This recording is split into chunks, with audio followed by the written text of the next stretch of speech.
நம்ம இன்னைக்கு பார்க்கக்கூடிய பொருள் பார்த்தீங்கன்னா, ஆத்தங்குடி டைல்ஸ். இது நீங்க எங்க பார்த்தாலும் பார்த்துருப்பீங்க. அது 8 இன்ச்சு, 6 இன்ச்சு, 1 அடி அந்த மாரி சைஸ்ல கிடைக்கும். இது வந்து சிமெண்ட்ல ரெடி பண்றது. இந்த கல்லு பார்த்தீங்கன்னா, 8 mm திக்னஸ் இருக்கு. சிமெண்ட்ல ரெடி பண்ணுவாங்க. சிமெண்ட்ல ரெடி பண்ணிட்டு மேல் லேயர் மட்டும் பார்த்தீங்கன்னா, உங்களுக்கு ஒரு கலரிங் பண்ணி குடுப்பாங்க. இது கொஞ்சம் டேமேஜ் இருக்கு. அந்த கார்னர்ல பார்த்தீங்கன்னா, இது டேமேஜ் டைல்ஸு. இந்த மாரி டைல்ஸ்ல வரும். இது ஃப்ளோரிங்க்கு யூஸ் பண்ணுவாங்க. அடுத்தது இதிலேயே பார்த்தீங்கன்னா, இந்த மாரி 4 இன்ச் கல்லு கிடைக்கும். இது வந்து ஸ்கட்டிங்க்கு யூஸ் பண்ணுவாங்க, டிசைனுக்கு யூஸ் பண்ணுவாங்க.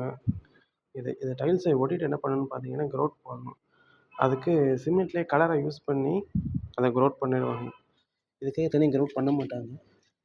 இதில் முக்கியமான விஷயம் ஒன்று என்னன்னு பார்த்தீங்கன்னா, டைலை ஒட்டிட்டதுக்கப்புறம் இதை இந்த மாதிரி தவிடு போட்டு பாலிஷ் பண்ணுவாங்க.